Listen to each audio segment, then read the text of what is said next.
antes de mais nada, ele é uma sigla, né, que significa Narrativas Independentes de Jornalismo em Ação. E é uma estrutura em rede, né, que a gente vem laboratoriando há pelo menos uns 3 anos como fazer isso, e que, na verdade, são pontos e coletivos e comunicadores, jornalistas espalhados pelo Brasil todo e que se entendem dentro de um grupo de comunicação. O movimento Passe Livre, mobilizado contra o aumento da tarifa do transporte público em São Paulo, organizou protestos que tiveram início no mês de junho de 2013. A grande mobilização pública nas ruas de todo o país e nas redes sociais deu corpo e expressão nacional ao movimento. Os governantes atenderam às reivindicações e a tarifa voltou ao antigo valor.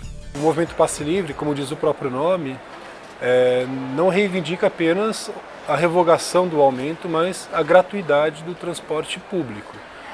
Ou seja, significa que eles defendem a tarifa zero. A bandeira não é pelos 20 centavos, era pela indignação do povo.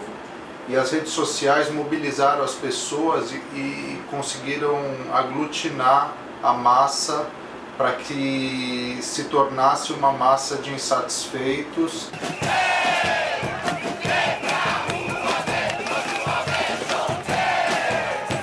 No começo, nas primeiras manifestações em junho, a gente poderia contar 2.000, 5.000 pessoas naqueles atos. Então eram pessoas que estavam ali convocadas pelo movimento Passe Livre, né, e que tinha uma certa identidade, um certo perfil. Por um Brasil melhor, por um Brasil mais igualitário, por um preço mais justo, por uma qualidade no serviço, por uma qualidade no país.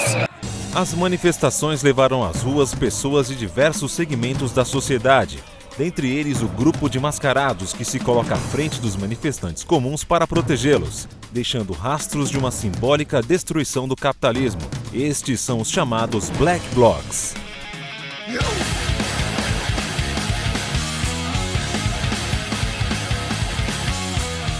O Black Bloc também tem os seus alcances e os seus limites, né?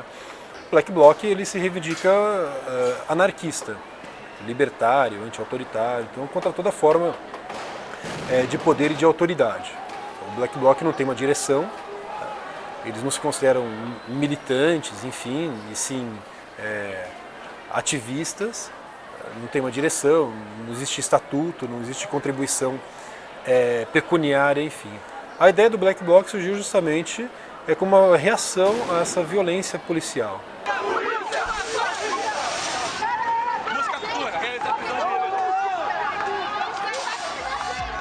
Assim como o grande engajamento da população durante as manifestações de junho, outro fenômeno surgiu em paralelo ao movimento: a mídia ninja.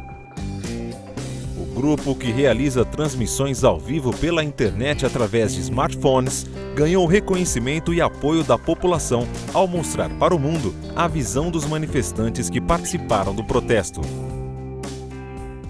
Se houve violência nessa discussão, a maior parte dela foi praticada pelo Estado contra as pessoas, e a mídia ninja foi um veículo que teve registrando isso muito de perto, e diante de uma situação de violência é mais complicado ainda que o repórter não tome um lado, muitas vezes ele está sendo atingido também, e eu acho que o fato de expor isso dessa forma crua, direta, sem cortes, né, como tem sido chamado aí em baixa resolução, mas em alta fidelidade, foi muito importante para não só trazer a reflexão sobre o tema à tona, mas para fazer uma provocação sobre esse despreparo, né, de algumas instituições para lidar com as manifestações e com o direito democrático na forma como ele se expressa no século XXI. Eu acho que se for para dividir em 3 etapas, o antes, o durante e o depois, né, o junho é o durante, assim, é quando a gente estoura mesmo como uma alternativa de comunicação que ganha muita repercussão, visibilidade e confiança da população, né? A galera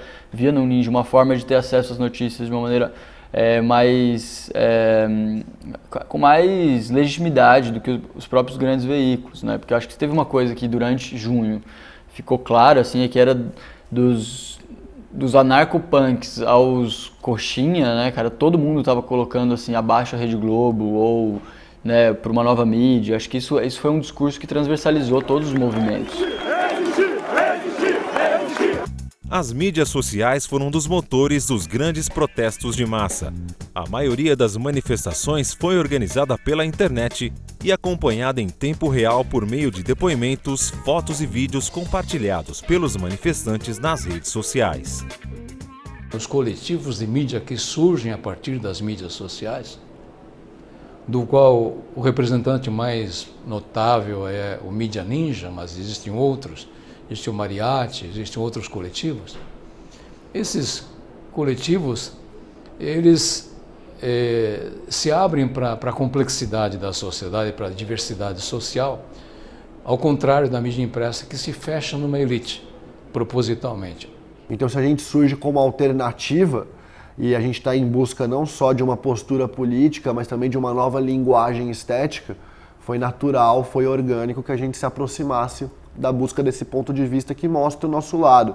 Agora a gente faz de uma forma também para que cada vez mais gente tenha acesso a esse direito.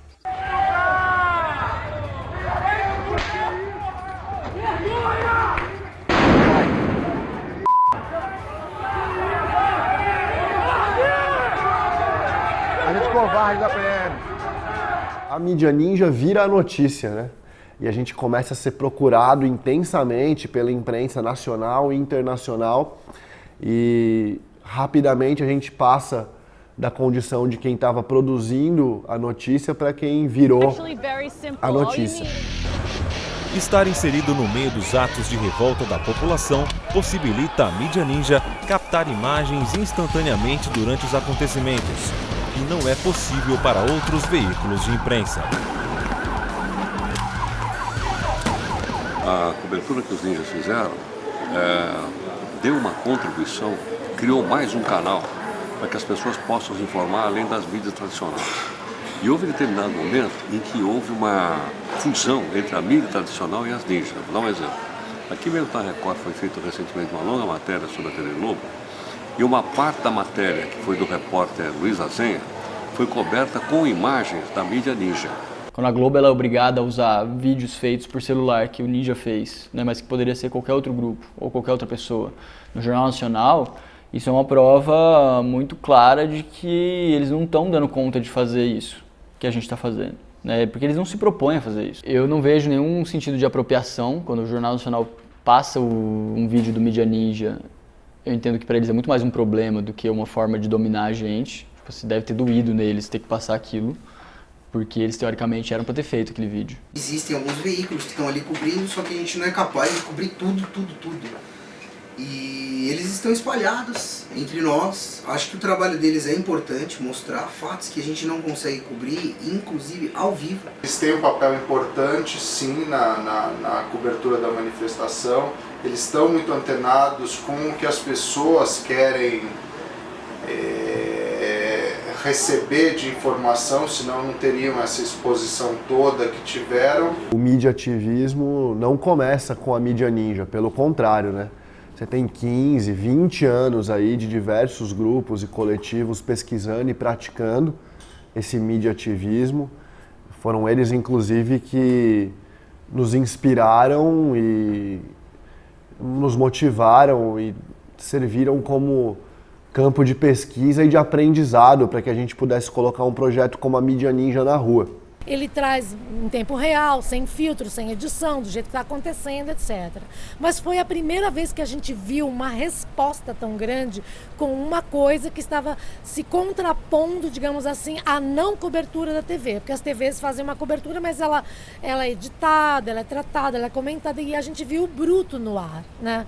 Com uma interferência mínima do repórter. Eu gosto muito do trabalho do Mídia Ninja. Eu falei aqui, falei na TV sobre isso, eu divulguei no blog, eu chamei todo mundo para assistir. Eu estava maravilhada de ver uma coisa que tinha 120 mil pessoas simultâneas assistindo, que equivalem a 2 pontos de audiência, mais do que muita TV a cabo consegue dar. Os integrantes do Ninja se concentram em coletivos do grupo Fora do Eixo. O grupo gerou um grande debate na sociedade brasileira sobre manter a imparcialidade na cobertura das manifestações de junho. Então, se você tem uma cobertura de um meio que se diz independente, ele não é independente, na verdade. Ele está do lado das manifestações, ele está do lado dos manifestantes, ele tem um partido. Ele se diz independente, mas ele é de um desses lados da balança. Então a gente não tem medo de ter um lado e fazer uma defesa de que essas instituições têm que sim se ressignificar e estar mais preparadas para esse novo momento. A mídia ninja conseguiu mostrar para a população que existe possibilidade de acesso à informação alternativa, que é possível furar até certo ponto esse bloqueio midiático, né? Os meios de comunicação no Brasil estão sob controle de monopólios ou oligopólios, o que é claramente proibido, inclusive, pela Constituição Federal, nos seus artigos 220 a 222. A gente entende que a gente é um veículo que tem a sua parcialidade escancarada, né? E que isso é muito mais interessante do que a suposta imparcialidade que os grandes veículos pregam, né? Muitas pessoas não estavam portando armas, que muitas pessoas estavam se manifestando pacificamente, conseguiu mostrar, por exemplo, a repressão, que foi a polícia que começou algumas manifestações, tanto é que no começo das manifestações, alguns veículos, por exemplo, a Folha de São Paulo, a Rede Globo, por exemplo, em editoriais ou através dos seus porta-vozes, criticaram e tentaram criminalizar esses movimentos.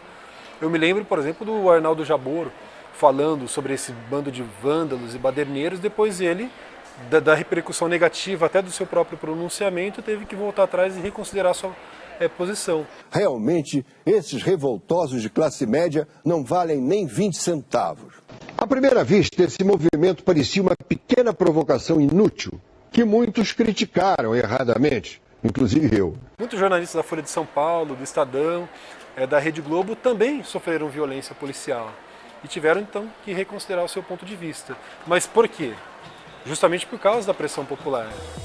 Durante os protestos contra o aumento da tarifa do transporte público, a mídia ninja reforçou para a população a ideia de que qualquer pessoa pode ser um comunicador e transmitir o que acontece ao seu redor para fiscalizar e denunciar as autoridades. Acho que como um todo é um fenômeno novo de comunicação proporcionado graças, primeiro, à criação de uma consciência cidadã das pessoas. Segundo, a consciência de que qualquer cidadão agora pode registrar e pode divulgar. E terceiro, o advento das novas tecnologias, que estão muito baratas, estão muito fáceis de serem acessadas, dando condições, portanto, para que as pessoas possam não mais apenas serem receptores de mensagem, mas elas podem receber e ao mesmo tempo elas podem gerar mensagens, né, como cada um pode se tiver um smartphone no bolso. Foi o Ninja que inventou nada, a gente está falando de uma lógica de jornalismo cidadão. Né, e também do cidadão multimídia, né, que é esse cidadão que é capaz de transmitir, gerar conteúdo e distribuir de forma autônoma a partir das plataformas de rede social que a gente tem, né. E eu acho que isso é excelente, cara, quanto mais gente fazendo, melhor, né. Então não é sobre o Ninja que a gente tem que falar sobre esse novo momento, esse novo paradigma da comunicação que está colocado, como que isso vai não só interagir com os grandes veículos, mas pautar eles e com certeza mudar o sistema que está colocado. Acho que isso já está acontecendo, né? Esse novo tipo de mídia, considerado só por alguns como jornalismo, mantém um crescimento constante tanto no número de colaboradores e apoiadores, quanto no número de críticas, proporcionando diversos debates. Algumas pessoas se questionam se o que a gente faz é jornalismo. Eu tenho certeza que é. Eu nunca tive dúvida disso. Se o que a gente pode discutir é qual é a qualidade, qual é o tipo de jornalismo que a gente está fazendo. Né? E pra gente isso também não é problema nenhum, porque a gente tem certeza que o que a gente está fazendo hoje não é o que a gente vai fazer amanhã. Não compartilho da visão otimista de muitas pessoas que dizem que a velha mídia acabou. Eu considero que os barões midiáticos, as famílias que controlam 80% da receita publicitária, da audiência no país, né? Os Marinho, Frias, Mesquita, esses grupos de comunicação, enfim, ainda têm uma forte influência sobre a sociedade, né? As mídias sociais contribuem até um certo ponto para quebrar esse monopólio da informação, mas ainda falta bastante coisa.